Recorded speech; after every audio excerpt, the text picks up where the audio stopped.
Millet Marvels, changing the way world eats by Tenali Double Horse.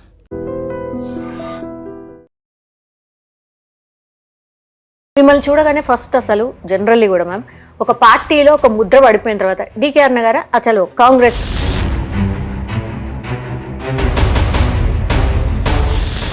Versus BJP ఉన్నటువంటి పార్టీలో మీరు join అయ్యేసరికి కొంతమందికి డైజెస్ట్ కూడా కాలేదు మ్యామ్. ఎందుకని బీజేపీ వైపు చూశారు? న్యాచురల్లీ కాంగ్రెస్ ఉన్న వాళ్ళకి ఎవరికి కూడా నేను బీజేపీలో చేరానంటే ఎవరికి డైజెస్ట్ అవ్వదు.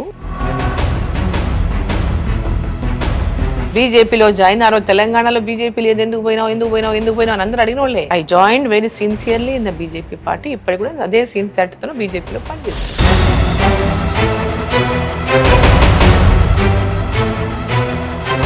మ్యామ్ ఎక్కడైనా మీకు అనిపించిందా 7 నియోజకవర్గాలు మీ సెగ్మెంట్లోకి వచ్చినాయి కదా, అసెంబ్లీ వేరై పార్లమెంట్ ఎలక్షన్స్ వేరే అయిపోవడం వల్ల గెలవలేదా బీజేపీ అనుకున్నారా? అంటే గ్రౌండ్ లెవెల్లో అసెంబ్లీ లెవెల్లో ఇంకా భారతీయ జనతా పార్టీ ఇక్కడ ప్రభుత్వంలోకి రావాలి అనేటటువంటి ఆలోచన ఇంకా అప్పటికి ప్రజల లోపల రాలేదు.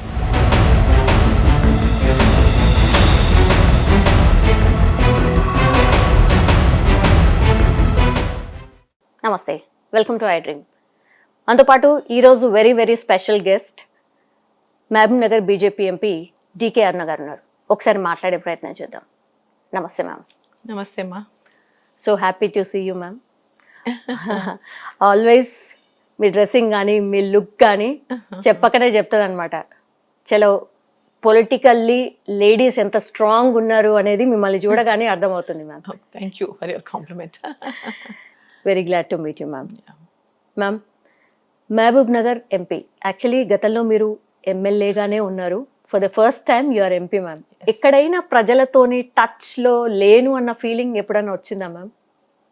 ఎప్పుడు లేదు మాకు, ఎందుకంటే always I'm in public. Actually నేను ఓడినప్పుడు కానీ గెలిచినప్పుడు కానీ జనాలతోనే ఉన్నా. సో ఎప్పుడు లేను అనేది ఎప్పుడు లేదు, but always I'm with them. అంటే చాలామంది అభిప్రాయం ఏంటంటే మ్యామ్, జనరల్లీ కూడా అరే అమ్మ మాతోని అసెంబ్లీ సెగ్మెంట్లలో తిరిగితే బాగుంటుంది అనేది ఒక ఫీలింగ్ ఉంటుండే కదా మ్యామ్. ఇప్పుడు ఎట్లుందంటే అసెంబ్లీ సెగ్మెంట్లో తిరిగినట్టుగానే ఉంది నాకు. యాజ్ ఎంపీ జనరల్గా ఎంపీలు ఎప్పుడు కూడా ఎప్పుడోసారి కనిపించడం లేదు. గవర్నమెంట్ ప్రోగ్రామ్స్లోనో ఏదైనా అఫీషియల్ ప్రోగ్రామ్స్లోనో ఏదైనా ప్రోగ్రాంలో రావటం పోవటమే ఉండేది గతంలో ఎంపీస్. సో ఇప్పుడు నాకేంటంటే నాకు 7 నియోజకవర్గాల్లో కూడా ఎమ్మెల్యేలు అంతా కాంగ్రెస్ వాళ్ళు ఉన్నారు. అవును.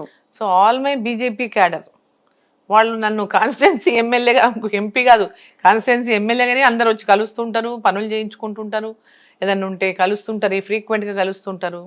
సో అన్ని నియోజకవర్గాల నుంచి కూడా ప్రజలతో ఆల్వేస్ నేను మమేకమయ్యే ఉంటా. యాజ్ అసెంబ్లీలో నేను ఇప్పుడు ఏదో నేను ఎంపీని కాబట్టి అసెంబ్లీతో నాకు ఏం సంబంధము అనేటట్టుగా ఎప్పుడూ లేదు.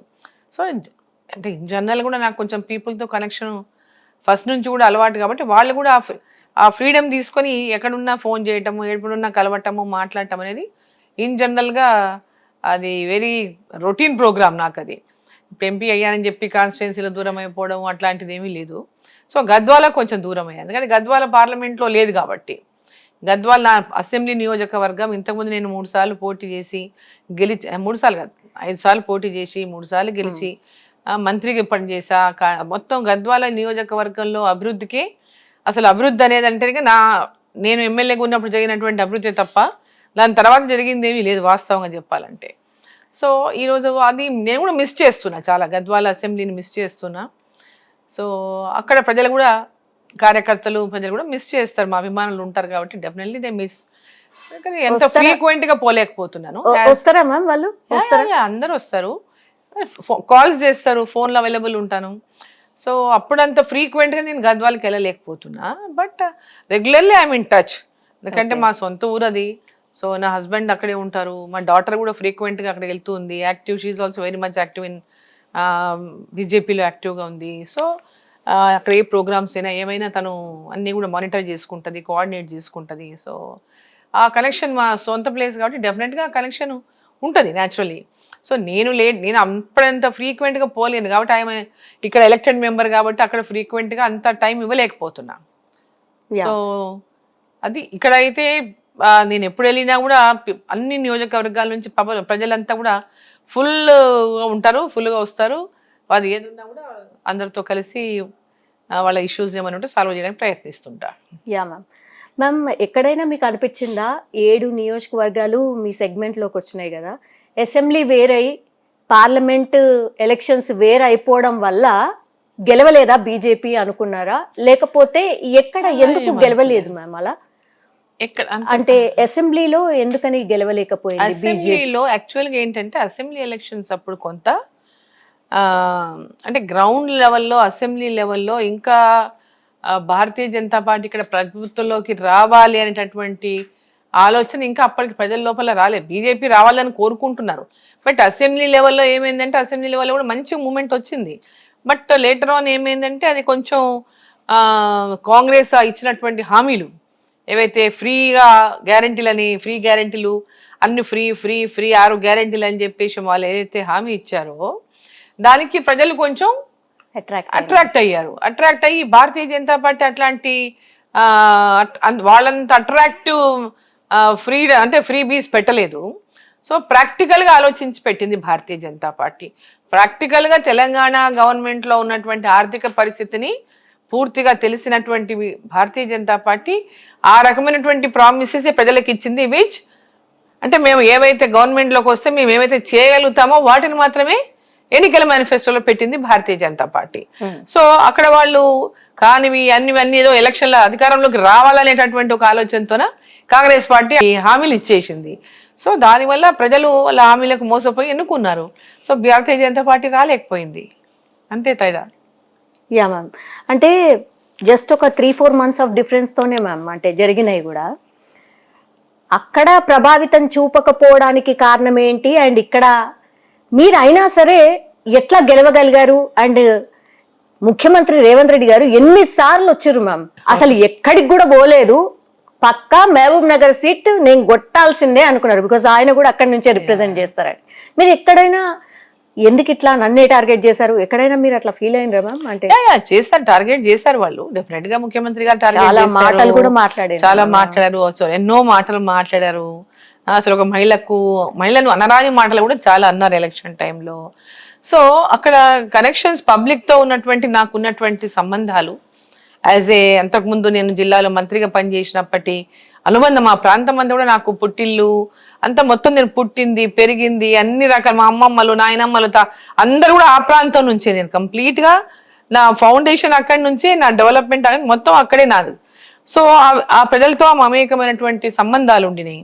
సో వాళ్ళకి నా గురించి కూడా బాగా తెలుసు ప్రజలకు కూడా. సో వాళ్ళు ఎంత టార్గెట్ చేసినప్పటికీ కూడా మోదీ గారు కూడా దేశంలో ప్రధానమంత్రి మళ్ళీ కావాలని ప్రజలకు అందరికీ ఉండింది. ప్రజలందరికీ కూడా నరేంద్ర మోదీ గారు మళ్ళీ దేశానికి ప్రధానమంత్రి మాత్రం మోదీ గారే ఉండాలనేటటువంటి ప్రజల ఆకాంక్ష. నేను అందరికీ కూడా నా గురించి పరిచయం ఉండడం, అందరికి తెలిసి ఉండడం, ఇవన్నీ కలగలిపి అక్కడ 7 మంది కాంగ్రెస్ ఎమ్మెల్యేలు ఉన్నప్పటికీ, ముఖ్యమంత్రి గారు స్వయంగా వారి నియోజకవర్గం కూడా దీంట్లోనే ఉన్నప్పటికీ కూడా ప్రజలు నన్ను అంటే నా విజయానికి వాళ్ళందరూ కూడా సహకరించారు. సో అక్కడ 2 issues, టీకే అరుణ కావాలి, మోడీ గారు ప్రధానమంత్రి కావాలి, ఈ 2 కూడా ప్రజల కోరికలు. సో దాని ప్రకారమే నన్ను ఎన్నుకున్నారు. యా, అంటే మీ హస్బెండ్ గురించి కూడా సారా దందా చేశారనో, లేకపోతే మైనింగ్ ఇష్యూస్లో ఎదుర్కొన్నారనో, మీరు గతంలో కూడా మ్యామ్ మీకు బీఆర్ఎస్ నుంచి కూడా ఆఫర్ ఉండింది కదా, ఎందుకని బీఆర్ఎస్కి వెళ్ళలేదు, ఎందుకు బీజేపీ వైపు చూశారు మ్యామ్? వై? నేను ఎప్పుడు కూడా బీఆర్ఎస్ పార్టీకి నేను యాక్చువల్గా 2004లో కూడా నాకు టికెట్ ఇవ్వలేదు కాంగ్రెస్ పార్టీ. నేను చాలా పోరాటాలు చేశాను. 99లో నాకు టికెట్ ఇచ్చింది. సో 2004 వచ్చే వరకు 5 years చాలా పోరాటాలు చేశాను. అనేకమైనటువంటి పాదయాత్రలు, నిరాహార దీక్షలు, ఎన్నో పోరాటాలు చేశాను. ఎవరు చేయనన్ని పోరాటాలు నేను చేశాను. జిల్లాలో ప్రాజెక్టుల కోసం కానీ, పవర్ ప్రాబ్లమ్స్ పైన కానీ, రైతుల సమస్యల పైన కానీ, అనేక ఇష్యూస్ పైన అంటే అప్పుడున్న ప్రభుత్వం పైన అనేక ఉన్నటువంటి ఎన్నో ఇష్యూస్ పైన నేను పోరాటం చేశాను.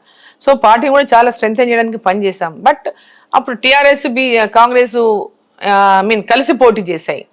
సో అలయన్స్ లో పోటీ చేసినప్పుడు ఉద్దేశపూర్వకంగానే నా టికెట్ కట్ చేశారు అక్కడ. సో ఉద్దేశపూర్వకంగానే కట్ చేశారు కాబట్టి ఇండిపెండెంట్ గా పోటీ చేశాను, గెలిచాను. అప్పుడు కూడా టీఆర్ఎస్ లోకి రమ్మన్నారు కానీ నేను పోలేదు. అప్పుడు కూడా నేను ఇండిపెండెంట్ కంటెస్ట్ చేస్తా, నేను మారాలని చెప్పా, ఇండిపెండెంట్ కంటెస్ట్ చేశా.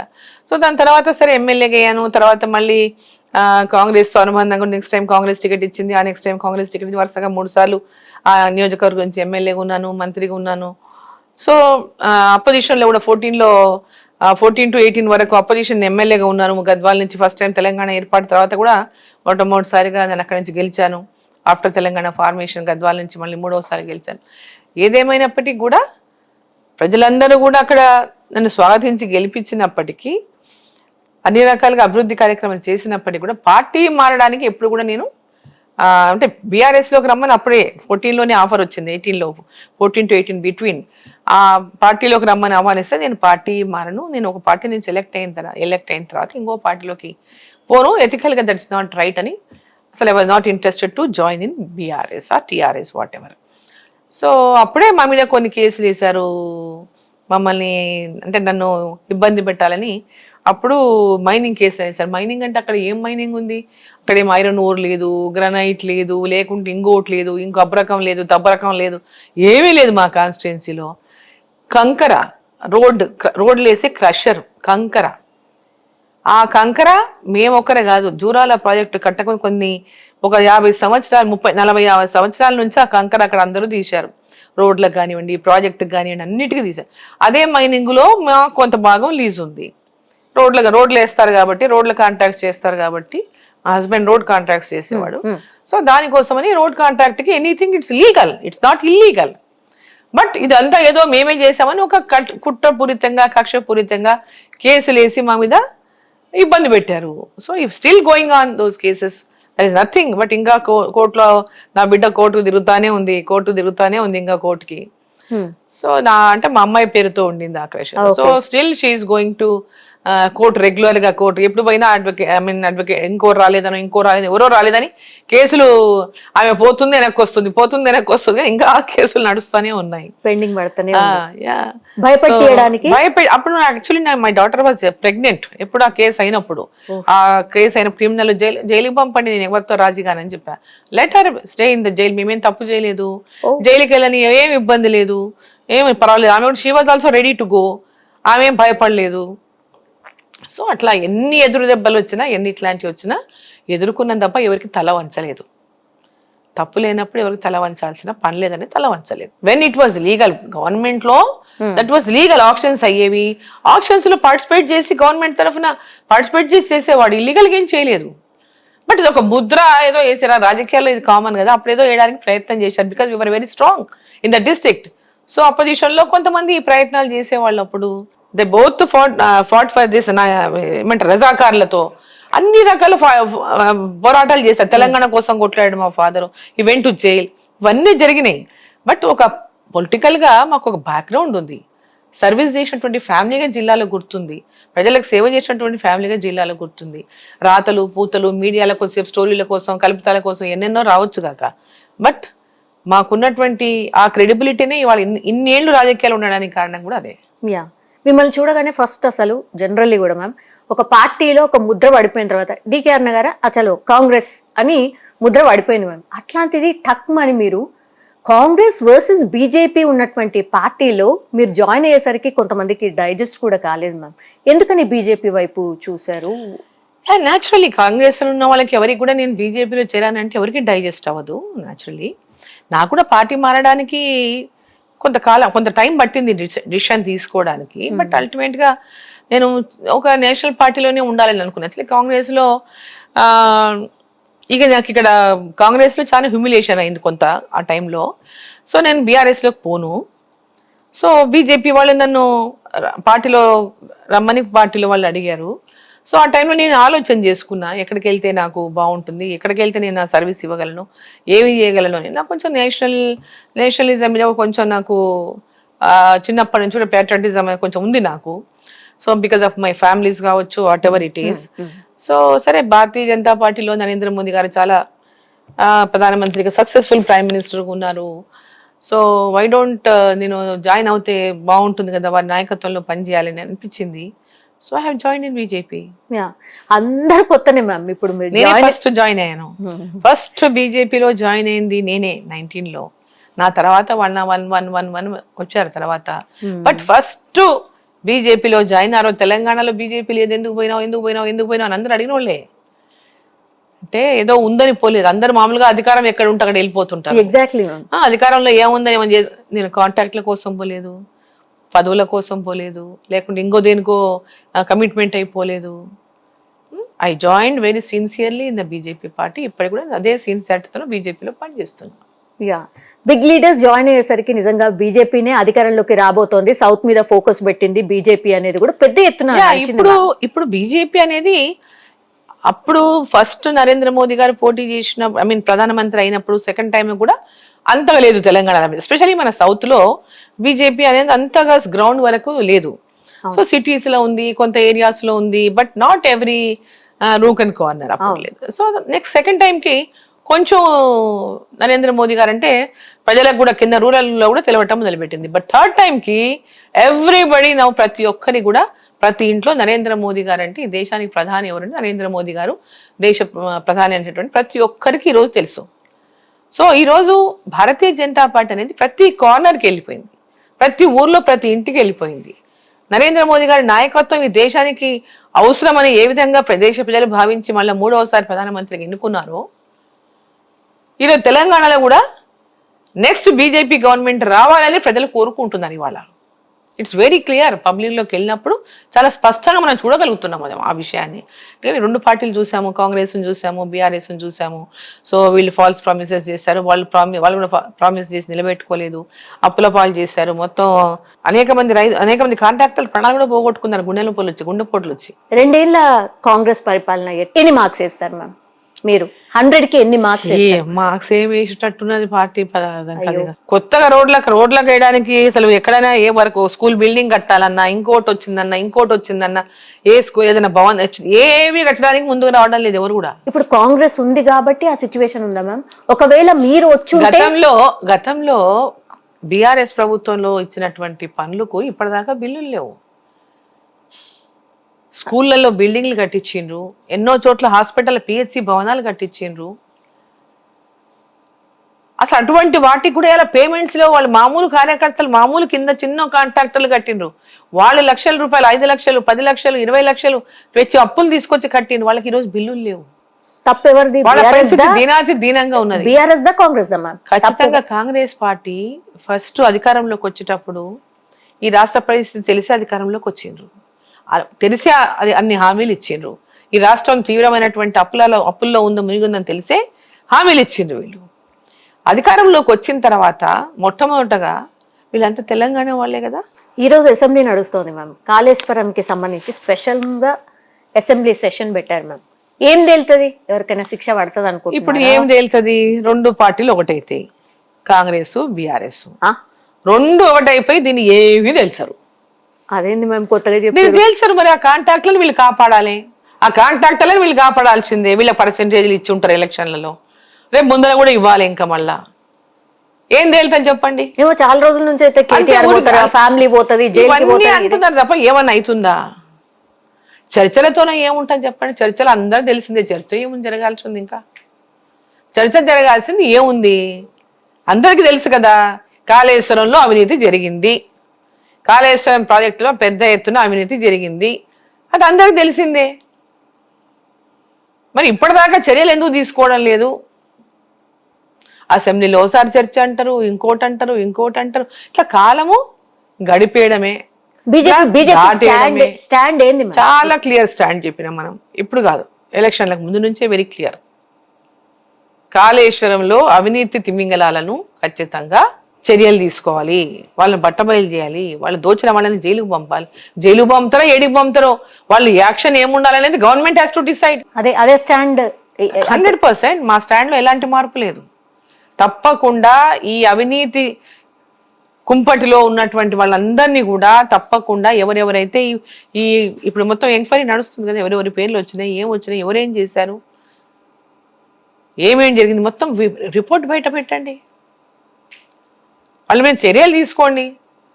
దాంట్లో అసెంబ్లీలో చర్చించేది ఏముంటుంది? దాని అవినీతి పైన చర్చించుకోండి. చర్యలకు అదేం అడ్డం కాదు కదా. చర్యలకు ఏమైనా అసెంబ్లీ అడ్డా? అంటే ప్రజలకు తెలవాలి ఎవరేం మాట్లాడుతున్నారు, ఏ పార్టీ స్టాండ్ ఏంటి. అదే స్టాండ్ రేపు వాళ్ళు ఏం చర్యలు తెలుసుకున్న రోజే తెలుస్తుంది వాళ్ళ స్టాండ్ ఏందో. వాళ్ళు చర్యలు తీసుకున్నారా లేదా, రేపు పొద్దున ఫ్యూచర్లో ఏం జరుగుతుంది దాన్ని బట్టి తెలుస్తుంది ఏందనేది. ఫోన్ ట్యాపింగ్ ఇదో కేసు మ్యామ్. మీ ఫోన్ కూడా ట్యాప్ అయింది? 100% అయింది నాకు, ఎందుకంటే మాది ఐఫోన్ కదా.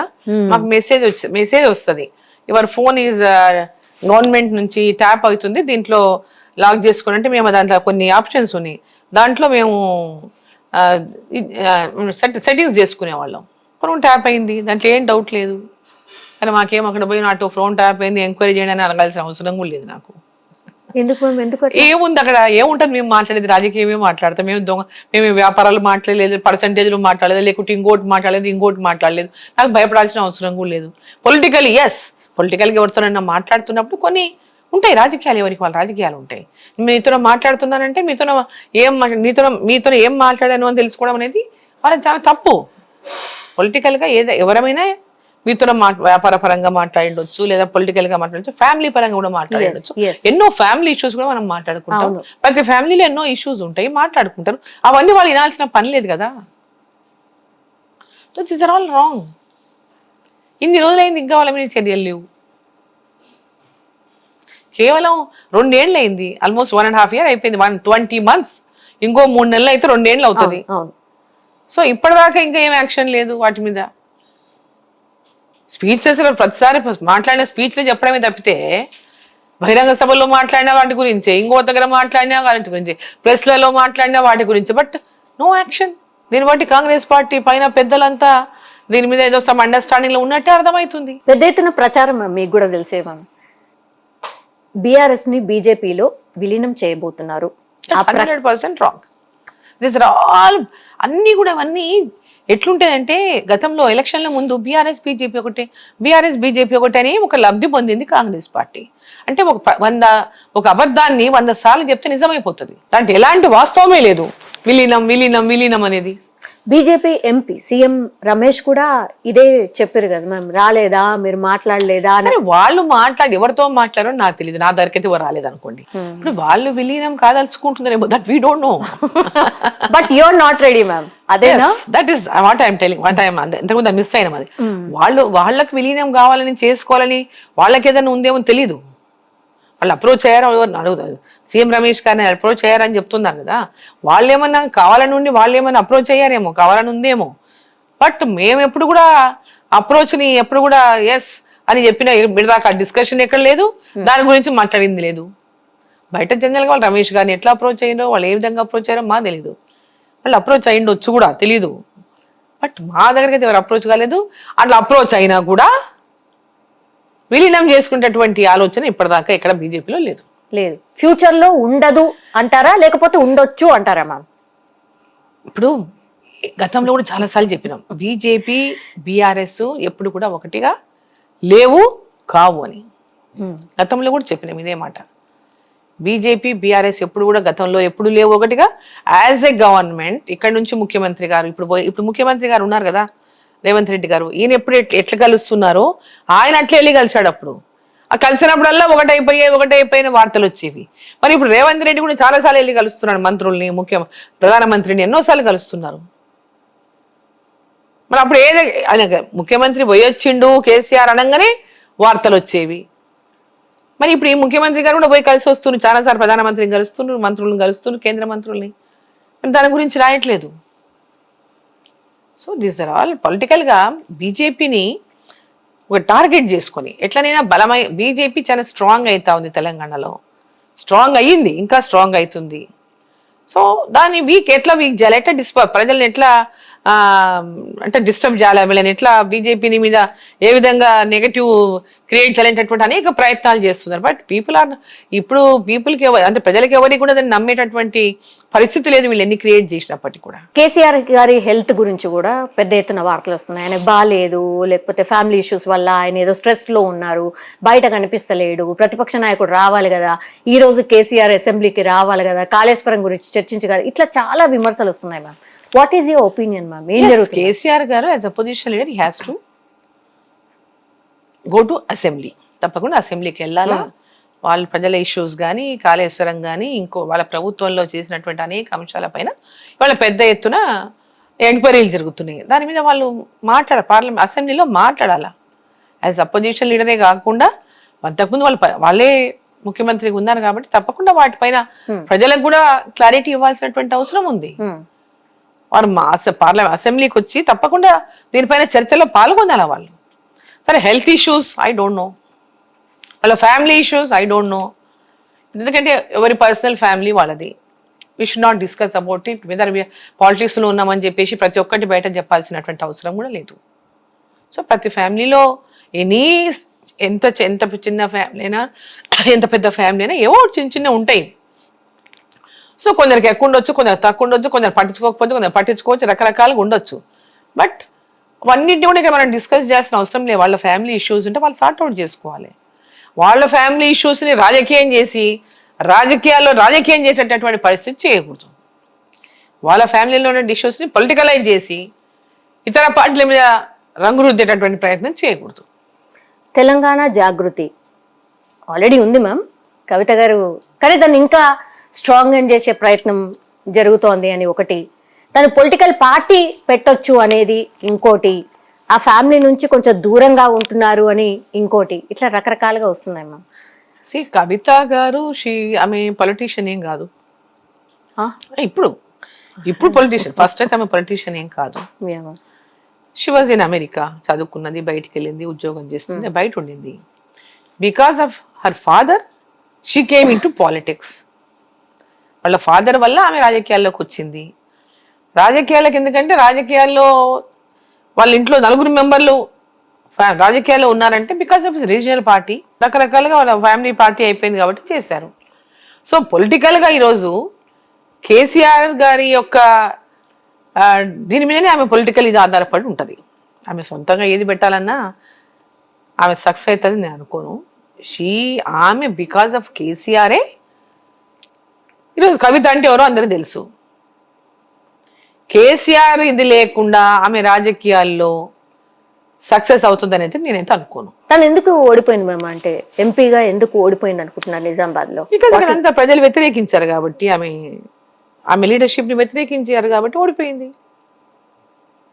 పాలిటిక్స్ లో ఆమె లీడర్షిప్ ని వాళ్ళు యాక్సెప్ట్ చేయలేదు. స్టేట్ లో వాళ్ళ నాయన గెలిచినాడు, అక్కడ ఎంపీగా ఆమె ఓడిపోయింది. నరేంద్ర మోదీ గారు ప్రధానమంత్రిగా ఉండాలని ప్రజలు కోరుకున్నారు, అరవింద్ని గెలిపించారు. ఇక్కడ కేసీఆర్ బిడ్డ వద్దనుకున్నారు, ఓడగొట్టారు.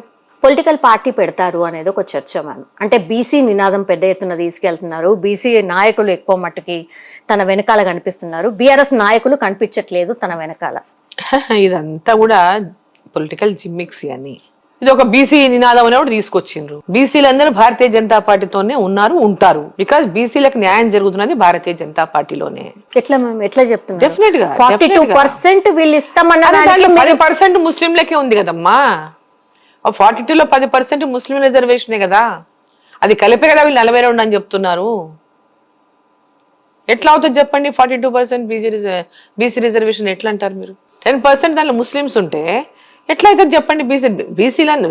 ముస్లింలలో గతంలోనే దాంట్లో ఉన్నటువంటి కొంత కేటగిరీ బీసీలలో ఉన్నారు ఆల్రెడీ. మిగతా వాళ్ళందరినీ కూడా ఈరోజు ఓసీలను కూడా ఈరోజు బీసీలను చేశారు. దాంట్లో భాగమే ఈరోజు 42%. సో అది వాళ్ళకి ఎట్టి పరిస్థితుల్లో కూడా వాళ్ళు కేవలం రాజకీయం కోసం ఆడుతున్నటువంటి నాటకం మాత్రమే 42% బీసీ రిజర్వేషన్. ఎలక్షన్ అయిపోయి 20 నెలలు అయిపోయింది వీళ్ళు అధికారంలోకి వచ్చి. 20 నెలలకి ఇప్పటికి కూడా లోకల్ బాడీ ఎలక్షన్స్ లేవు. మీరు తేల్స్తలేరు. వాళ్ళు కదా హామీ ఇచ్చింది. పార్లమెంట్ కి ఏం సంబంధం అమ్మా? 42% రిజర్వేషన్ నువ్వు లోకల్ బాడీస్ లో ఇస్తానన్నావు కదా యాజ్ అ పార్టీ, ఇవ్వు. ఇచ్చి ఎలక్షన్ చేయకూడదా? రాగానే ఇదంతా మెల్లగా సాల్వ్ అవుట్ చేసుకోవాల్సింది, పర్మనెంట్ గా చేయాల్సింది. ఎలక్షన్ పెట్టడానికి ఎమ్మడే 42% రిజర్వేషన్ తో మేము 42% రిజర్వేషన్ మేము ఇస్తున్నాము. టెక్నికల్ గా ఇట్ విల్ టేక్ టైం. అక్కడ చూడండి, ఇక్కడ ఆఫీసులు గబాబా వెళ్ళి కింద పోయి అది చూసి వస్తారు, ఇది చూసి వస్తారు, అయిపోతుంది. గ్రామ పంచాయతీలకు వెళ్తారు, మండల ఆఫీసులకు వెళ్తారు, ఏదో వచ్చేస్తున్నాయి అని ఫీలింగ్ కనిపిస్తుంది తప్ప ప్రాక్టికల్ గా అసలు వాళ్ళకి సిన్సియారిటీ ఉన్నట్టే కనిపిస్తలేదు.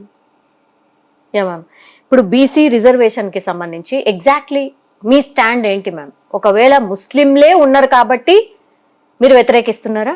అదేనా?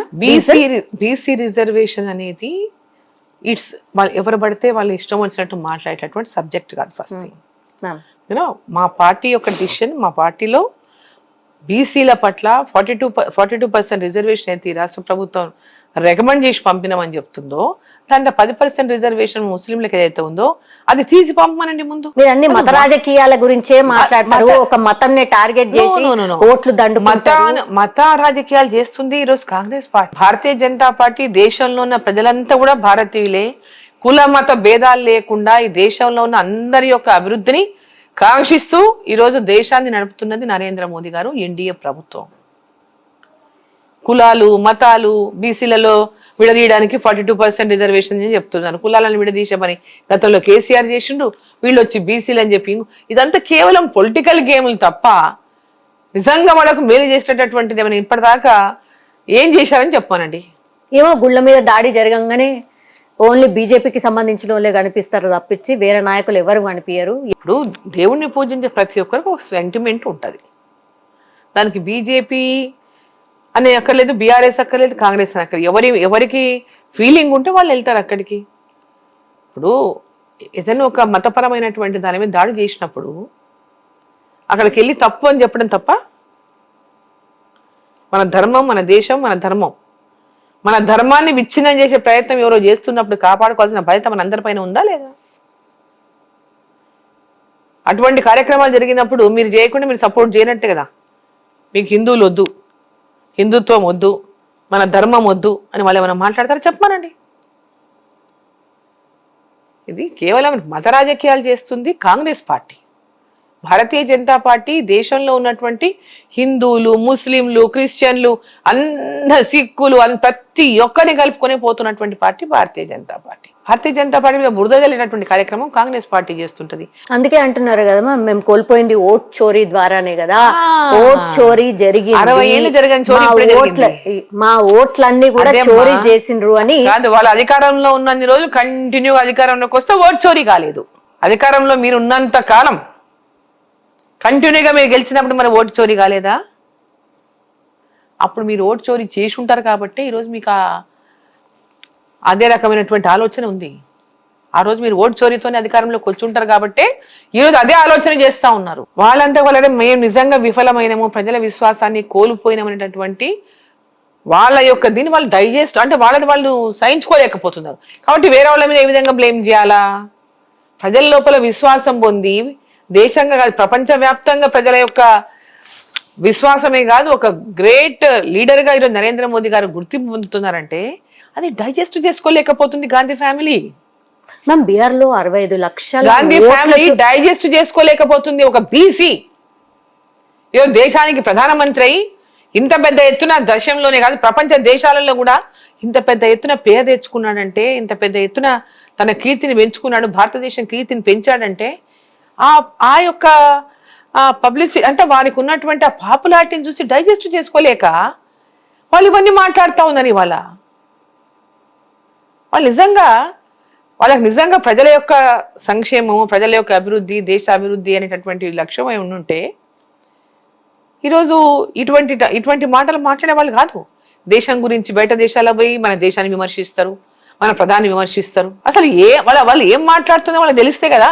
అక్కడ ఏదంటే వీళ్ళు ఏమైనా మంచిగా చేసి ప్రజల విశ్వాసం మంచిగా చేస్తారనే విశ్వాసం పొంది ఉంటే వీళ్ళు అధికారంలోకి వస్తారు. అంతే తప్ప ఈరోజు ఓట్ చోరీ అని తెలంగాణ రాష్ట్రంలో ఉన్నటువంటి దొంగ ఓట్లను ముందు తీయండి. ఇప్పుడు మీరు అధికారంలో ఉన్నారు కదా, ఇక్కడ కాంగ్రెస్ పార్టీ అధికారంలో ఉంది. ఇక్కడ ఎన్ని దొంగ ఓట్లు ఉన్నాయో మీరు ఫస్ట్ బయట పెట్టి. మేమంతా కూడా రూరల్ ఏరియాల నుంచి ఎన్నికై వచ్చిన వాళ్ళం. ఏ ఊరికి పోయినా తిరుగుతుంటారు, నాకు ఓట్లేదు, నేను చచ్చిపోయినా అని అడుగుతుంటారు ఊళ్ళకి వెళ్తే. మరి వాళ్ళకంతా ఎందుకు ఓట్లేదు, ఎందుకు ఇప్పియారు వాళ్ళకి కొంత ఓటు? లేని వాళ్ళకి ఓట్లు ఉంటాయి, అక్కడ మనిషి ఉంటే ఓటు ఉండదు. ఎందుకు దాని మీద మీరు ప్రయత్నం చేసి కరెక్ట్ చేయరు? మీరు దాంట్లో ఏమవుతుంది, వాళ్ళ ఇన్ఎఫిషియన్సీ అనిపిస్తుంది. పార్లమెంట్లో చర్చించలేక, చర్చ జరపలేక, ఇష్యూస్ పైన మాట్లాడలేక అసలు పార్లమెంట్ జరగకుండా అడ్డుకోవడం. ఈ రోజు కామారెడ్డిలో పెద్ద డిజాస్టరే జరిగింది మ్యామ్. కామారెడ్డి దగ్గర జరిగినటువంటి డిజాస్టర్లో ప్రభుత్వం ఎట్లా రెస్పాండ్ అయింది? అట్లాగే అక్కడ ఉన్నటువంటి ఎమ్మెల్యే కూడా మీ పార్టీకి సంబంధించిన ఎమ్మెల్యే, ఇప్పుడు వర్క్ ఎట్లా నడుస్తోంది దానికి సంబంధించి? సో డిజాస్టర్స్ చాలా జిల్లాల్లో జరిగినాయి పెద్ద ఎత్తున. కామారెడ్డిలో జరిగింది, అట్లనే మిగతా నార్త్ సైడ్ చాలా, ఆదిలాబాద్, నిర్మల్, చాలా జిల్లాలో, కరీంనగర్ జిల్లాలో చాలా చోట్ల కూడా హెవీ రెయిన్స్ వల్ల కొన్ని చోట్ల క్లౌడ్ బర్స్ట్ అయింది. చాలా చోట్ల పెద్ద తీవ్రమైనటువంటి నష్టమే జరిగింది. సో ప్రభుత్వం ఇమ్మీడియట్ గా ఏ కాన్స్టిట్యున్సీలో ఎవరు ఎమ్మెల్యేలను చూడాల్సినటువంటి, ఏ పార్టీ అనేది చూడాల్సినటువంటి అవసరం ఇక్కడ ఉండదు. జనరల్ గా డిజాస్టర్ మేనేజ్మెంట్ లో ఇమ్మీడియట్ గా ప్రభుత్వం స్పందించాలి. ప్రజలకు వీళ్ళంతా కూడా అక్కడ ఉన్నటువంటి ప్రజలకు ఇమ్మీడియట్ గా సర్వీసెస్ అందియాలి. వీళ్ళు వాళ్ళని అక్కడ నుంచి షిఫ్ట్ చేయాల్సి వస్తుందా, లేకుంటే వాళ్ళకి ఇంకేమైనా ఫెసిలిటీస్ కల్పించాల్సి వస్తుందా, అక్కడ ఏర్పడినటువంటి పరిస్థితులను అనుకుని అక్కడ ఉన్నటువంటి అధికారులు, జిల్లా అధికారులు, పోలీస్ అధికారులు అందరూ కూడా కలిసి నిర్ణయం తీసుకొని దానిపైన ప్రజలను ఫస్ట్ ఇమీడియట్ గా సేవ్ చేయడం, వాళ్ళకు ఈ వరదలు తగ్గి మళ్ళీ వాళ్ళు సెటిల్ అయ్యేంత వరకు కూడా వాళ్ళకు ఫుడ్ కానీ ఇతర బట్టలు కానీ ఇంకేమైనా అవసరం ఉంటే గవర్నమెంట్ తరఫున ఫస్ట్ వాటిని సర్వీస్ అందించడం. దాని తర్వాత పంట నష్టాలా, లేకపోతే ఇంకా ఇల్లు కూలిపోయినాయా, వాటి మీద ఎక్కడెక్కడ నష్టం జరుగుతుందో ఆ నష్టానికి సంబంధించినటువంటి తర్వాత దాన్ని మొత్తం కూడా మళ్ళీ గవర్నమెంట్ ఆఫీసర్స్ని పెడతారు, టీం వెళ్తుంది, దాన్ని మొత్తం ఎంక్వైరీ చేస్తుంది, దాని మీద రిపోర్ట్ ఇస్తుంది. దాని తర్వాత ఎవరెవరైతే నష్టపోయినటువంటి వాళ్ళు ఉంటారో వాళ్ళని ఇమ్మీడియట్గా ఆదుకోవడం ప్రభుత్వం యొక్క బాధ్యత. సో అక్కడ శాసనసభ్యుడిగా మా పార్టీ నుంచి వెంకటరమణారెడ్డి గారు ఉన్నారు. ఆయన కూడా ఎప్పుడు ప్రజలకు అందుబాటులో ఉండేటటువంటి వ్యక్తి, ప్రజల లోపలనే ఉండి పనిచేసేటటువంటి వ్యక్తి వెంకటరమణారెడ్డి గారు కూడా. సో ఆయన కూడా అక్కడ కంప్లీట్గా ఈ ఇష్యూ అంటే ఈ ఇన్సిడెంట్ వర్షాలు రాకముందు నుంచి కూడా ఆయన అక్కడే కాన్స్టిట్యున్సీలో కొన్ని రోజులుగా కాన్స్టిట్యున్సీలో మొత్తం పాదయాత్ర పెట్టుకొని తిరుగుతున్నాడు. ఆయన అక్కడే ఉన్నాడు కాన్స్టిట్యున్సీలోనే. హైదరాబాద్ కూడా రాలేదు చాలా రోజుల నుంచి, అక్కడే కాన్స్టిట్యున్సీలోనే మొత్తం కాన్స్టిట్యున్సీ అంతా నేను తిరగాలని ఒక ప్రోగ్రామ్ పెట్టుకొని తిరుగుతున్నాడని చెప్పి మధ్యలో మాట్లాడినప్పుడు చెప్పడం కనపడలేదు ఎక్కడ ఉన్నానంటే, ఏదో మేము ఇక్కడ చిన్న మీటింగ్ పెట్టుకున్నప్పుడు పిలిస్తే చెప్పాడు, అక్క నేను ఇక్కడ ఉన్నాక ఇది అయ్యేంత వరకు బయటికి రావద్దు అనుకున్నాక ఇదంతా అయినాక వస్తానని చెప్పాడు. అక్కడ కాన్స్టిట్యున్సీ మొత్తం తిరుగుతున్నాను నేను ఇష్యూగా అంటే. సరే ఆయన ఎప్పుడు సర్వీస్ పబ్లిక్లో ఉండేటటువంటి వ్యక్తి, అంతకుముందు జిల్లా పరిషత్ చైర్మన్ కూడా చేసిండు ఆయన. సో ఇప్పుడు ఎమ్మెల్యేగా కూడా అయ్యిండు. సో అక్కడ ఎమ్మెల్యే కాకముందు నుంచి కూడా ప్రజల లోపల ఉన్నటువంటి వ్యక్తి కాబట్టి తప్పకుండా ఆయన ప్రజలకు అందుబాటులో ఉంటాడు. అక్కడ వాళ్ళకి ఉన్నటువంటి ఇష్యూస్ ఇమ్మీడియట్గా స్పందిస్తాడు. ప్రభుత్వం కూడా వాటికి తగిన విధంగానే రెస్పాన్స్ చేయాల్సినటువంటి అవసరం ఉంటుంది. కానీ కొన్ని రోజుల క్రితం నుంచి కూడా ఆయన ఎక్కడ కనిపించట్లేదు, ఎందుకని పార్టీలో ఉన్నారా లేదా అనేది కూడా పెద్ద ఎత్తున చర్చ నడిచింది. ఇప్పుడే చెప్పిన మీకు నేను, ఆయన కాన్స్టిట్యున్సీలో పాదయాత్ర చేస్తున్నాడు, ఊరు తిరుగుతున్నాడని. సో హైదరాబాద్ లో ఉండే వ్యక్తి కాదు ఆయన, ఎప్పుడు కాన్స్టిట్యున్సీలో ఉండేటటువంటి వ్యక్తి. ఇప్పుడు ఎమ్మెల్యే అయిన తర్వాత కాదు, ఎమ్మెల్యే కాకముందు కూడా ఎక్కువ కాన్స్టిట్యున్సీలో ఉండేటటువంటి వాడు. సో హైదరాబాద్లో చుట్టుపక్కల ఉండేట వాళ్ళం ఎక్కువ మంది హైదరాబాద్లో వచ్చి వాళ్ళని మోస్ట్లీ ఆయన నియోజకవర్గంలోనే ఉంటాడు ఎక్కువ. ఏదైనా మీటింగ్లు ఉంటే తప్ప హైదరాబాద్కి రాడు, పార్టీ మీటింగ్లు కానీ లేదా ఏదైనా ఇతర మీటింగ్స్ ఉంటే తప్ప హైదరాబాద్ రాడు. సో ఆయన ఒక ప్రోగ్రాంలో తిరుగుతున్నాడు కాబట్టి ఆ ప్రోగ్రామ్ అయ్యేంత వరకు హైదరాబాద్కి నేను కంప్లీట్ చేసుకున్నాకనే వస్తాను, మధ్యలో ఆపేయనని చెప్పడం జరిగింది. సో దానికే వచ్చి ఉన్నాడు అంతే తప్ప దానికి ఏం సంబంధం లేదు. కొత్త అధ్యక్షులు ఎన్నికైన తర్వాత, రామచంద్రరావు గారు ఎన్నికైన తర్వాత ఫస్ట్ వస్తున్నటువంటి జూబ్లీ హిల్స్ బైపోల్ మ్యామ్, ఇప్పుడు మనం కూర్చొని మాట్లాడుతున్నటువంటి ప్లేస్ కి సంబంధించిన బైపోల్ మ్యామ్ ఏంటి, ఆల్రెడీ కసరత్తు స్టార్ట్ చేసిరా, ఎవరు ఉండొచ్చు బరిలో? Party will take a decision, candidate ఎవరు ఉండాలనేది పార్టీ నిర్ణయం తీసుకుంటుంది. ఇక్కడ క్యాండిడేట్ ఎవరిని పెట్టాలా, ఎవరు పోటీ చేయాలని decision party will take a decision. So అంతవరకే కసరత్తు. అంటే ఆల్రెడీ పార్టీ బై ఎలక్షన్స్ వస్తుంది కాబట్టి డెఫినెట్గా పార్టీ చేయాల్సిన యాక్షన్ పార్టీ చేస్తుంది. ఇక్కడ పార్టీని బలోపేతం చేయడానికంటే ఇదేమో పల్లెటూరు కాదు, బలోపేతం కొత్తగా ఇక్కడ చేయాల్సిన అవసరం లేదు. ప్రజలంతా everybody knows about BJP. So ఈ ప్రాంతంలో ఎవరు ఉండాలి, ఎవరిని గెలిపించాలనేది హైదరాబాద్ జూబ్లీ హిల్స్. సో దీంట్లో కొన్ని ఏరియాస్ అంటే చాలా ఏమంటారు స్లమ్స్ కూడా ఉన్నాయి. దీంట్లో అక్కడ ఉన్నటువంటి ఇష్యూస్, ప్రాబ్లమ్స్ అనేక ఉంటాయి. సో దాని విషయాల్లో ఈరోజు సిటీస్ డెవలప్మెంట్ ఇవన్నీ కూడా ఆలోచన చేసుకుంటారు ప్రజలు. తప్పకుండా భారతీయ జనతా పార్టీకి గెలిపిస్తే ఎందుకంటే ఇప్పుడు ఫండ్స్ అన్ని కూడా సెంట్రల్ గవర్నమెంట్ ఇచ్చే తప్పితే రాష్ట్ర ప్రభుత్వం ఇచ్చే ఫండ్స్ చాలా తక్కువ. So people also will show. ఇక్కడ నేషనల్లో కూడా బీజేపీ ఉంది, ఇక్కడ కాంగ్రెస్ ఉన్నప్పటికీ కూడా ఇంతకుముందు టీఆర్ఎస్ ఎమ్మెల్యే ఉన్నాడు ఇక్కడ. సో ఆయన కాంగ్రెస్లో చేరాడు, ఎలక్షన్ ముందు చేరినాడు. మరి ఆఫ్టర్ ఎలక్షన్స్ కాంగ్రెస్తోనే అనుకూలంగా ఉన్నారు వారు. సరే ఇప్పుడు బై ఎలక్షన్ తప్పకుండా భారతీయ జనతా పార్టీ పోటీ చేస్తుంది. 100% గెలవడానికి మా ప్రయత్నం మేము పూర్తి స్థాయిలో చేస్తాం. గెలుస్తామనే విశ్వాసం కూడా ఉంది. యాజ్ ఏ ఎంపీగా మ్యామ్, మహబూబ్ నగర్ కి ఎట్లాంటి అభివృద్ధికి సంబంధించిన ప్లానింగ్ ఏం వేస్తున్నారు, ఎట్లాంటి ఆల్రెడీ మేము ఎలక్షన్ అప్పుడు కొన్ని అనుకున్నాము, వాటిని మోస్ట్ ఆఫ్ ది మేము అచీవ్ చేసినాము. సో ఇంకా చేయాల్సిన చాలా ఉంది. డెఫినెట్ గా వాటన్నిటి మీద ఫోకస్ చేసి తప్పకుండా చేసుకుంటాం. మీ దాంట్లో రాజకీయ వారసురాలు ఎవరు ఉండబోతున్నారు మ్యామ్? అంటే నేను పుష్ చేసి నేను ఎవరిని తెచ్చిపెట్టేది అట్లా ఉండదు. వాళ్ళకి ఇంట్రెస్ట్ ఉండాలి, వాళ్ళకి ఇంట్రెస్ట్ ఉండి పాలిటిక్స్లోకి వచ్చినప్పుడు దానికి డెఫినెట్గా సపోర్ట్ చేస్తాను నేను. సో అదే రక్తంలో కొంచెం ఉంటుంది కదా. నేను మా ఫాదర్ ఉండేవాడు, తర్వాత ఇప్పుడు నేను నా హస్బెండ్ ఇద్దరం ఉన్న మా డాటర్కి మా mother and father both are from politics. So తప్పకుండా ఆమె కూడా కొంచెం పొలిటికల్ ఇది ఉంది కాబట్టి, అటు ఆమె ఇన్లాస్ సైడ్ కూడా పొలిటికల్ ఫ్యామిలీనే. So she lives here only, కాబట్టి ఆమె కూడా పొలిటికల్గా పనిచేస్తుంది, యాక్టివ్గా పనిచేస్తుంది. షీఈ్ కాన్స్టిట్యున్సీని అంటే అందరు కార్యకర్తలని కలుపుకొని భారతీయ జనతా పార్టీని గ్రామానికి వెళ్ళడానికి ఎట్లా స్ట్రెంగ్తెన్ చేయాలనేది ఒక గద్వాల్లో she walking.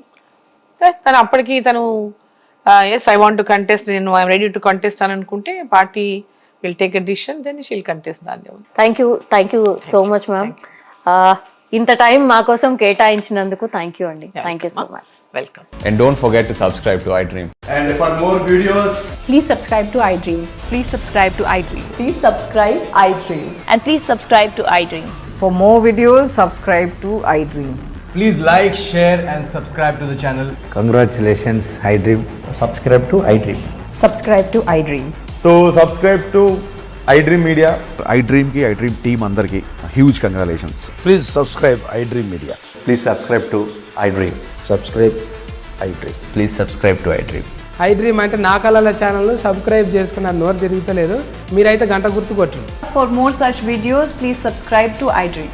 Subscribe to iDream. Please subscribe to iDream. Please subscribe iDream Media. Please do subscribe to iDream. Please subscribe to iDream Media. For best entertainment and information, please subscribe iDream.